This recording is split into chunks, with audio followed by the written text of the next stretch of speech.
남과 비교하지 말고 자신의 형편에 맞춰 살면 됩니다. 행복은 결국 자신의 마음가짐에서 나오는 것이니까요. 비교는 불행의 씨앗, 내 수준에 맞게 살아야 행복합니다. 은퇴하고 나서도 남들과 비교하느라 마음이 불편하신가요? 저 집은 자식이 잘 돼서 차도 좋은 거 타네. 우리 연금이 너무 적은 건 아닐까? 내 노후가 너무 초라한 건 아닐까? 이런 생각 한 번쯤 해보셨을 거예요. 사실 우리 대부분이 그렇습니다.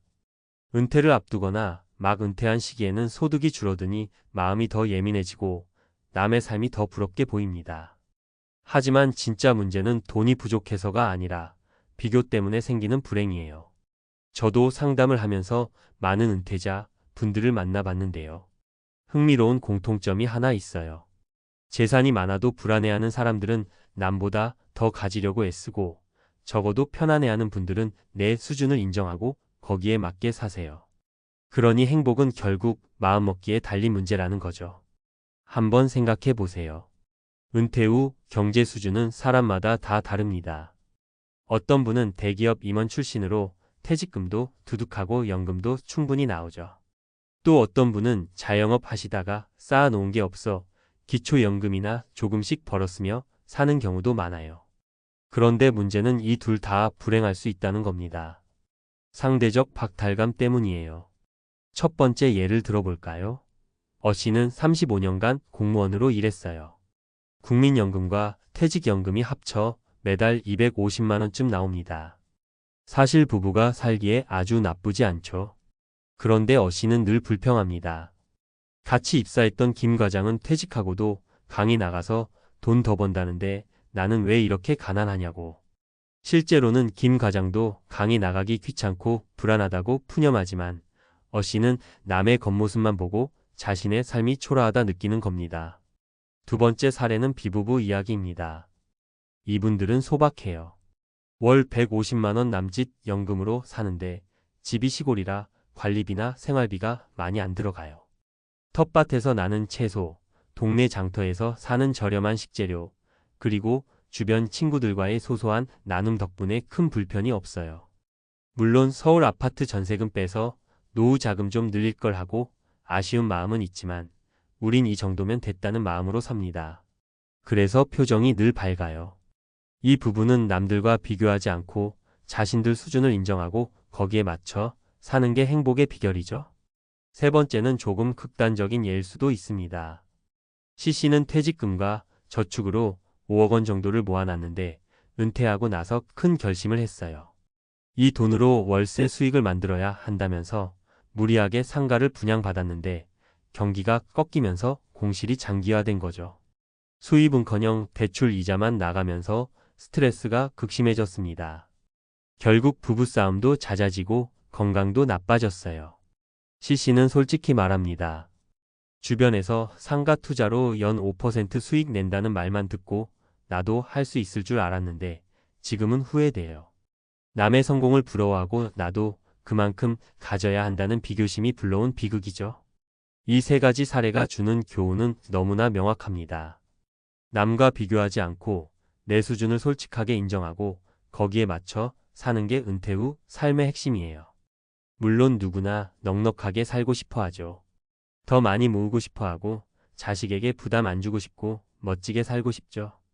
하지만 중요한 건 현실을 직시하는 겁니다. 경제학에서도 소득의 절대 수준보다는 상대적 소득이 삶의 만족도를 크게 좌우한다는 연구가 있어요. 같은 200만 원으로 사는 사람이라도 주변에 100만 원 받는 사람이 많으면 만족도가 올라가고 400만 원 받는 사람이 많으면 불행하다고 느낍니다. 하지만 문제는 은퇴하면 경쟁 상대가 너무 많아진다는 거예요. 친구, 친척, 동기, 심지어 온라인에서 본 남들까지 비교 대상으로 삼게 됩니다. 그래서 전문가들은 은퇴 준비에서 마음가짐이 가장 중요하다고 강조합니다. 내 경제 수준을 정확히 파악하고 거기에 맞춰 소비 계획을 짜세요. 그리고 남의 화려한 이야기에는 귀를 좀 닫으세요. 실속 있는 삶이 오히려 자유롭고 편안합니다. 저도 상담할 때 꼭 이렇게 권합니다. 이제부터 남의 집 살림 걱정 말고 내 통장 잔고에 맞춰 살기로 합시다. 그리고 작은 행복을 키우는 걸 연습해 보세요. 공원 산책, 책 읽기, 손주 돌보기, 친구와 차 한잔, 이런 거 다 돈 안 들고 행복 주는 거예요. 결국 은퇴 후 행복은 내 생각이 결정합니다. 내가 가진 걸 어떻게 쓸까? 내가 어떤 마음으로 살까가 핵심이죠. 비교하지 않으면, 내 형편에 맞게 살면 내 삶이 갑자기 초라해 보이지 않아요. 오히려 자유롭고 평온해집니다. 혹시 지금도 나는 너무 적게 받는다, 내가 왜 이렇게 가난하게 살아야 하나, 그런 생각이 드신다면 한번 이렇게 물어보세요. 이 돈으로 나답게 살 수 있는 방법은 뭘까? 생각보다 많은 가능성이 있습니다. 비교는 불행의 씨앗입니다. 하지만 내 수준을 인정하는 건 행복의 뿌리예요. 우리 은퇴 후에는 더 이상 남과 비교하지 말고 내 삶의 주인으로서 내가 누릴 수 있는 행복을 찾아가 보자고요. 이번에는 이어서 전문가적인 관점에서 좀 더 구체적이고 실질적인 정보, 수치, 팁을 담아 독자가 바로 활용할 수 있게 설명을 이어가 볼게요. 친근하지만 깊이 있게 말하듯 풀어드릴 테니 마치 은퇴 상담을 받는 느낌으로 읽어보셔도 좋겠습니다. 여러분, 앞서 이야기에서 느끼셨겠지만 핵심은 내 경제 수준을 인정하고 거기에 맞게 계획을 짜는 것이에요. 근데 이게 말이 쉽지, 막상 현실에서는 어떻게 해야 할지 막막하다는 분이 많습니다. 그래서 이번에는 진짜 실용적인 단계별 접근법을 알려드릴게요. 첫째, 정확한 현금 흐름 파악하기. 많은 분들이 은퇴 준비는 자산이 얼마냐가 중요하다고만 생각하는데 사실 더 중요한 건 현금 흐름이에요. 왜냐하면 은퇴 후에는 일에서 버는 돈이 거의 끊기거나 줄어드니까요. 예를 들어보죠. 국민연금 월 100만원, 퇴직연금 월 50만원, 임대수입 월 30만원, 이렇게 고정수입이 180만원 나온다고 칩시다. 그런데 생활비가 250만원이면 매달 70만원이 적자예요. 이 70만원을 어디서 메울지 고민해야 하는 거죠. 반대로 생활비를 170만원으로 맞추면 매달 10만원을 저축할 수도 있습니다. 여기서 팁 하나. 본인이 3개월 정도 쓴 모든 지출을 기록해 보세요. 식비, 관리비, 교통비, 통신비, 의료비, 여가비, 자녀 지원금까지. 그리고 꼭 필요한 지출 고정비과 줄일 수 있는 지출 변동비를 구분해 보세요. 대부분 이걸 처음 하면 깜짝 놀라세요. 이 정도까지 썼다고? 하고요. 하지만 이게 현실을 직시하는 첫걸음이에요. 둘째, 내 수준에 맞는 소비 계획 세우기. 비교하지 말고 내 현금 흐름에 맞게 소비를 설계하는 게 필요해요. 사례를 하나 들어볼게요. 서울 사는 대부분은 연금 합쳐 220만원이 고정 수입이에요. 처음에는 우리도 한 달에 300만원 정도는 써야 사람답게 살지 하고 살다가 예적금을 다 까먹었어요. 상담하면서 220만원 안에서 살 수 있는 방식을 찾자고 했더니 생활비를 200만원으로 줄이는 데 성공했습니다. 대중교통 이용, 외식 줄이기, 통신비 저렴한 요금제로 바꾸기, 아파트 동대표 활동으로 관리비 할인까지 실질적인 전략을 짰어요. 결과적으로 매달 20만원이라도 여유가 생기니 마음이 편안해졌다고 해요. 이처럼 은퇴 설계는 내가 쓸 수 있는 돈을 인정하고 거기에 맞추는 것이 전부예요. 구체적인 팁? 통신비 가족 결합, 저가요금제 활용 1인당 5만원, 2만원 가능. 교통비 경로 무임, 대중교통 정기권 활용. 식비주 1회, 대형마트 장보기 횟수와 충동 구매 줄이기. 여가비 동호회, 주민센터 프로그램 저렴 활용. 셋째, 비상자금과 의료비 계획. 많이 간과하는 게 의료비예요. 은퇴 후에는 병원 갈 일이 정말 많아집니다. 통계적으로 65세 이상 한국인의 연간 의료비 지출은 1인당 평균 약 200만 250만원 수준이에요. 부부면 400만 500만원이죠. 건강보험 혜택이 있지만 본인 부담금이 계속 나갑니다. 특히 치과, 안과, 한방, 검사 비용은 보험이 안 되거나 제한적이죠.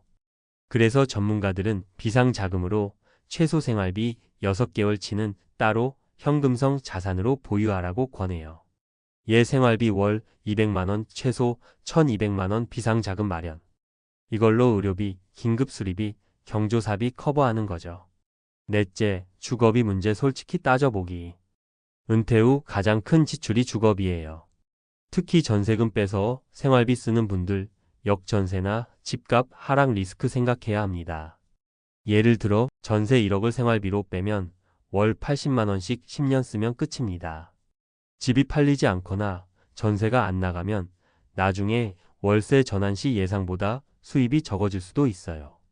또 시골에 주택 마련하시는 분들은 공사비 상승, 유지 보수 비용, 겨울 난방비까지 다 계산해 보셔야 해요. 팁.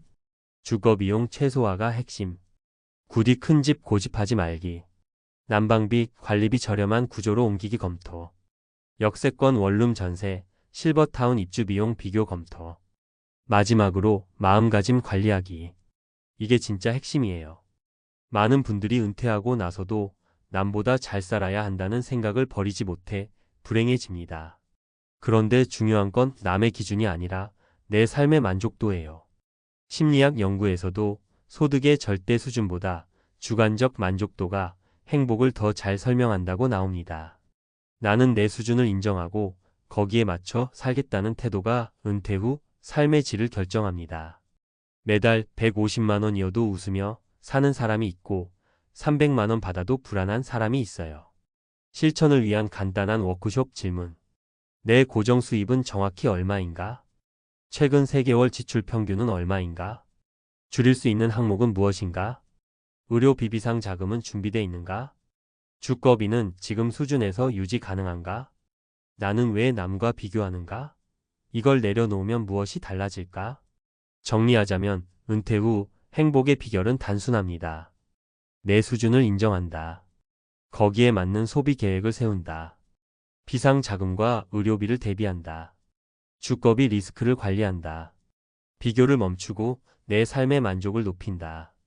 이 5가지를 진지하게 점검해 보시면 적은 돈으로도 훨씬 더 편하고 행복하게 사실 수 있어요. 비교는 불행의 씨앗이지만 내 수준을 인정하고 나답게 살면 거기서 진짜 평온과 자유가 옵니다.